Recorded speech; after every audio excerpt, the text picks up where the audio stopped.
تو زندگی میں کچھ تو انسان کرے۔ امام ابو نعیم نے لکھا ہے 100 گھر تھا مدینہ شریف میں، توجہ ہے میرے دوستوں، ایک 100 گھر تھا پورا مدینہ منورہ میں، جہاں 2 وقت کا کھانا بھی جاتا تھا، دوائی کا خرچ بھی جاتا تھا۔ 100 گھر، تھوڑی سی آبادی ہوتی تھی، 100 گھر پورا کھانا جاتا ہے، کپڑے جاتے ہیں، دوائی کا خرچ جاتا ہے، لیکن پتہ کوئی نہیں کون دے جاتا ہے، پتہ کوئی نہیں۔ کوئی نقاب پوش آتا ہے، اگر اس سے نام پوچھتے ہیں تو غصہ کرتا ہے، اور صحیح والا غصہ کرتا ہے۔ اگر کوئی بات کرتے ہیں تو ناراض ہو جاتا ہے، کہتا ہے اگر آپ نام پوچھا تو آؤں گا نہیں۔ 100 گھر، اور یہ کام سالوں چلا، سالوں۔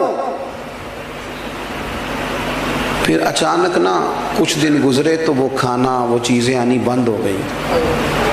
لوگ ایک دوسرے سے پوچھنے لگے تیرے گھر نہیں آتا؟ نہیں، اب میرے گھر بھی نہیں آتا۔ تیرے ہاں بھی نہیں پہنچا؟ نہیں۔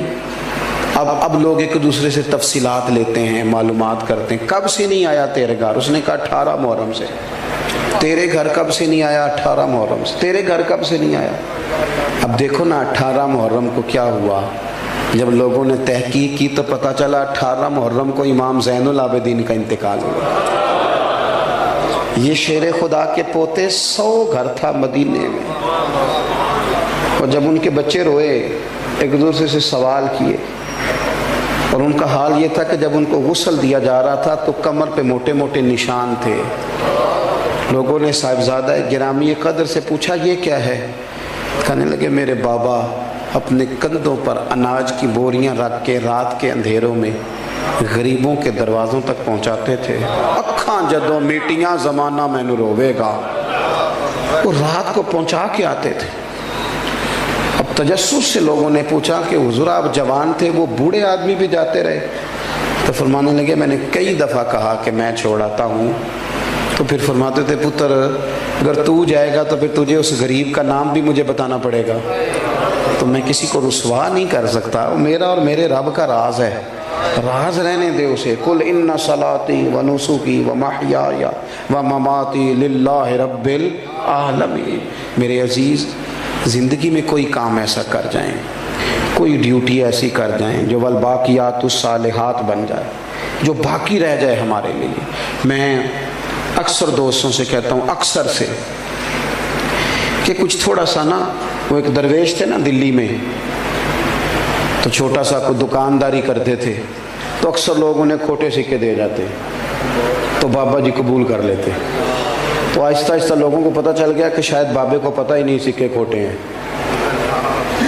وہ ڈھیر سارے لوگ جہاں کوئی کھوٹا سکہ کہیں نہ چلتا وہ آ کے وہاں دے جاتے، تو بابا جی لے لیتے۔ ایک دن ان کے بچے نے پوچھا کہ ابا جی آپ کو پتہ نہیں یہ کھوٹے سکے ہیں؟ کہنے لگے پتر پتہ ہے۔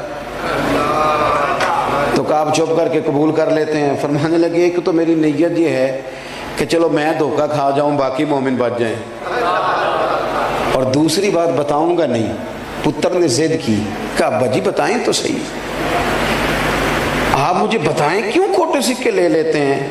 تو بزرگ رو پڑے، اتنا روئے کہ زمین پہ بیٹھ گئے، اور پھر کہنے لگے پتر جب کوئی کھوٹا سکہ آتا ہے تو دیکھ کے میں سوچتا ہوں کہ میں بھی تو کھوٹا سکہ ہی ہوں نا۔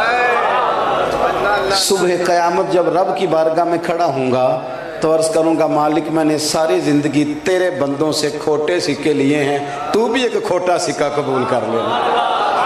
ایک کھوٹا سکہ ہے جسے بھی قبول کر لے۔ امید ہے ان جملوں پہ رحمت فرمائے گا، کرم فرمائے گا۔ اخلاص والا مزاج پیدا کریں، کسی کو 2 وقت کا کھانا دے کے اس کا گلی گلی تذکرہ نہ کریں۔ دیکھیں اس محفل کا مہمان خصوصی کون ہے؟ میری تو ویڈیو بن رہی ہے نا، میں تو اسٹیج پہ بیٹھا ہوں، میں تو آیا ہوں اور جناب ابھی جاؤں گا، لیکن اصل مہمان خصوصی وہ ہوتا ہے جو محفل سے پہلے جھاڑو دیتا ہے، جو گلی گلی اشتہار لگاتا ہے، جو بیچارہ ادھر ادھر بھاگ دوڑ، یہ لوگ مہمان خصوصی ہوتے ہیں، جو ورکر ہوتے ہیں۔ اپنی زندگی میں خلوص والا مزاج پیدا کریں، کبھی بھی کسی موقع پر بھی کسی چیز کا اظہار نہ کریں۔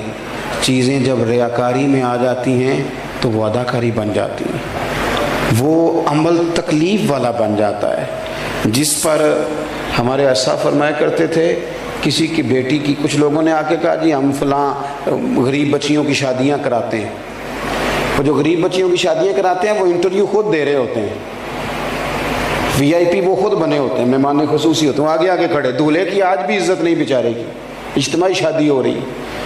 تو اسا فرمانے لگے ضرور کراؤ شادیاں، لیکن جس کی بیٹی کی شادی کراؤ پھر اس کی شادی میں خود نہ جانا،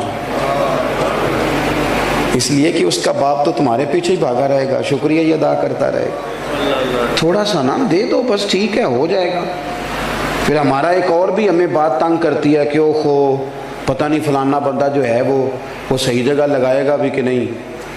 سچ بتانا، جو اللہ نے ہمیں دیا ہے ہم اس کے اہل تھے، ہمارے اندر قابلیت تھی، جب اس نے اپنے فضل سے دے دیا ہے تو ہمیں بھی اس کے بندوں کی اتنی تفتیش تو نہیں نہ کرنی چاہیے جتنی کہ ہم کرتے ہیں۔ تو اپنی زندگی اخلاص والی بنائیں، للہیت والی بنائیں، کچھ کام کریں تھوڑا بہت۔ دیکھیں ضرور نماز باجماعت ادا کریں مسجد میں، لیکن امام باقر فرمایا کرتے تھے نیک وہ ہوتا ہے جس کی تنہائی پاک ہوتی ہے۔ اکیلے میں جو بندہ نیک ہوتا ہے، اپنی تنہائی میں بھی کچھ وظائف پڑھیں، کچھ تھوڑے سے پیسے چھپا چھپو کے ادھر ادھر کسی کو پتہ نہ ہو، وہ اللہ کی راہ میں خیرات کریں، کسی غریب کی مدد خالص اس لیے بھی کریں کہ میں نے کسی کو بتانا نہیں، اپنی زندگی میں مخلص ہو جائیں۔ جب مخلص لوگ مل جاتے ہیں نا تو اخلاص والا ایک بندہ بھی ہو تو باقیوں کا کام بھی بن جاتا ہے۔ تو بجائے اس کے کہ ادھر ادھر زیادہ توجہ کریں، اپنے معاملات پر غور کریں۔ سیدنا امیر حمزہ رضی اللہ اخلاص کے ساتھ انہوں نے دیکھا نا کہ حضور کو تکلیف دی ہے ابو جہل نے، تو جا کے مارا ابو جہل کے سر پہ۔ مختلف روایتیں ہیں، یہ زیادہ مضبوط ہے جو عرض کرنے لگا ہوں۔ جا کے ڈنڈا مارا اور کہنے لگے میں نے بھی حضور کا دین قبول کر لیا۔ کہتے ہیں وہاں تو محبت میں یہ نا بھائی کے بچے بڑے پیارے ہوتے ہیں، بھائی بھی بڑے پیارے ہوتے ہیں، لیکن وہ بندہ پھر اپنے بچوں کے سامنے تھوڑی بہت کر بیٹھتا ہے نا باتیں شاتیں، تو پھر وہ کھل کے اظہار نہیں کر پاتا۔ وہ ہمارے چچا کو ضرورت پڑ گئی تھی 1-2 لاکھ روپے کی، تو ہمارے ابا جی کا بڑا دل کر رہا تھا دینے کو، تو ہمیں راضی کر رہے تھے، کہنے نے وہ دیکھو نا پھر 2 لاکھ منگتا ہے، میں نہیں پورا، میں کو 1.25 دیاں گا، اور میرے اپنے بھی بال نے۔ تو میں ہس پڑا، تو مجھے کہنے لگے تو کہڑی گلوں ہسنا ہے؟ میں کہ ابا جی انہیں 2 منگے، تھوڑا دل 2.5 دین نو کردا پیا ہے، لیکن وہ بھائی ہے نا جی، بھائی بھائیاں دیاں باہواں ہوندے۔ تو حضرت امیر حمزہ بھائی اور بھتیجے کی محبت میں زور سے مارا۔ کہتے ہیں میں نے اعلان کر دیا کہ میں نے بھی حضور کا دین قبول کر لیا ہے، لیکن جب واپس آیا تو دل میں خیال آیا کہ تو اعلان کر رہا ہے۔ پھر میں نے اللہ سے دعا کی، یا اللہ حق پر میرا دل جما دے۔ میں نے دعا کی اور اللہ نے رسول پاک کے دین پر میرے دل کو استقامت عطا فرمایا۔ حضرت اور نبی پاک علیہ السلام نے فرمایا، مستدرک میں موجود ہے، حضور فرماتے ہیں اللہ کی بارگاہ میں حضرت امیر حمزہ اللہ اور اس کے رسول کے نام سے ان کا ذکر وہاں کیا جاتا ہے، آسمانوں میں ان کو اسد اللہ کہا جاتا ہے، اور فرمایا وہاں انہیں سید الشہداء۔ ستا اٹھ کے کوئی نہیں خوش ہوتا،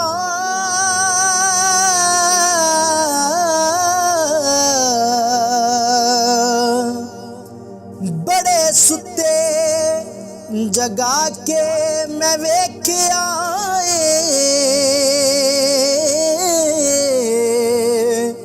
اوے کتے جیا نہیں کوئی وفادار ڈٹھا،